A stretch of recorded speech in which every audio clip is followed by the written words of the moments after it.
தனியார் காப்பகத்தில் சேர்க்கப்பட்ட மன வளர்ச்சி குன்றிய இளைஞர் அடித்து கொலை செய்யப்பட்டிருக்கலாம் என்ற ஒரு சந்தேகத்தின் பேரில் தற்போது தீவிர விசாரணையானது நடைபெற்று வருகிறது. விவரங்களை வழங்க இணைகிறார் செய்தியாளர் நடேசன். வணக்கம் நடேசன், இந்த சம்பவத்தின் முழு பின்னணியை பதிவு பண்ணுங்க. வணக்கம்.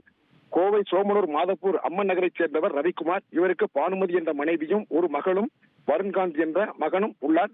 இதில் வருண்காந்த் மனவளர்ச்சி குன்றியதால் பொள்ளாச்சி மகாலிங்கபுரம் முல்லைநகர் பகுதியில் உள்ள தனியார் காப்பகத்தில் கடந்த 3 மாதத்துக்கு முன்பு சேர்த்துள்ளார். இந்நிலையில் கடந்த 15ஆம் தேதி ஆலியாரை சுற்றி பார்க்க சென்ற போது வருண்காந்த் காணவில்லை என்று காப்பகத்தில் உள்ள நபர்கள் சொன்னதை நம்பி ஆலியார் போலீஸ் நிலையத்தில் ரவிக்குமார் தனது மகன் வருண்காந்த் காணவில்லை என புகார் கொடுத்துள்ளார். இந்நிலையில் வருண்காந்த் உடலில் காயம் இருப்பது போல் ஒரு வீடியோ சமூக வலைதளங்களில் வெளியாகி பெரும் பரபரப்பை ஏற்படுத்தியது. இந்நிலையில் தற்போது அந்த காப்பகத்தை சம்பந்தப்பட்ட நபர்கள் பூட்டிவிட்டு காப்பக பொறுப்பாளர் அனைவரும் செல்போனை அணைத்து வைத்துள்ளதாகவும் தனது மகனை தடியால் அடித்து துன்புறுத்தியதாகவும் இதுகுறித்து காப்பக நிர்வாகி கவிதா லட்சுமணன், சாஜி, கிரிராம், சதீஷ், காப்பக ஊழியர் சீலா உள்ளிட்ட பலர் மீது மனவளர்ச்சி குன்றிய இளைஞர் வருண்காந்தின் தந்தை பொள்ளாச்சி மகாலிங்கபுரம் போலீசில் புகார் செய்துள்ளார். இதுகுறித்து பொள்ளாச்சி மகாலிங்கபுரம் போலீசார் வழக்கு பதிவு செய்து தலைமறைவாக உள்ள தனியார் காப்பக நிர்வாகிகள் மற்றும் ஊழியர்களையும் பிடிக்க 8 தனிப்படை அமைக்கப்பட்டு தீவிரமாக தேடி வருகின்றனர்.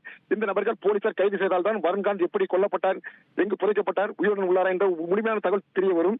இந்நிலையில் மனவளர்ச்சி குன்றிய இளைஞர் வருண்காந்தை காப்பக ஊழியர்கள் தாக்கியதில் அடித்துக் கொண்டதாகவும் இதில் வருண்காந்த் உடலை பொள்ளாச்சி அருகே உள்ள நடுப்புடி பகுதியில் உள்ள காப்பக நிர்வாகி கவிதா லட்சுமணன் என்பவர் தோட்டத்தில் புதைத்து வைத்திருப்பதாக தகவல் பரவியதால் தற்போது அந்த தோட்டத்தில் நேற்று முதல் இன்று வரை போலீஸ் பலத்த பாதுகாப்பு போட்டு அந்த பகுதியை கண்காணித்து வருகின்றனர். குற்றவாளிகளை கைது செய்த பின்னர் தான் வருண்காந்த் எப்படி கொல்லப்பட்டார் என்ற விவரம் தெரிய வரும் என போலீசார் தெரிவித்துள்ளனர்.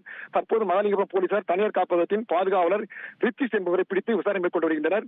மேலும் இந்த வழக்கில் கூடுதலாக பொள்ளாச்சியைச் சேர்ந்த கிரிராஜ் மற்றும் தொப்பம்பட்டியைச் சேர்ந்த ரங்கநாயகி ஆகிய 2 பேர் என மொத்தம் இதுவரை 3 பேர் பிடித்து மகாலிங்கபுரம் தீவிர விசாரணை மேற்கொண்டு வருகின்றனர். தற்போது போலீஸ் நிலையத்திற்கு தடவியல் சோதனை வாகனம் வந்துள்ளது. இதனால் இன்று அந்த சம்பவ பகுதியை தோண்டி முழு விவரம் தெரிய வரும் என எதிர்பார்க்கப்படுகிறது.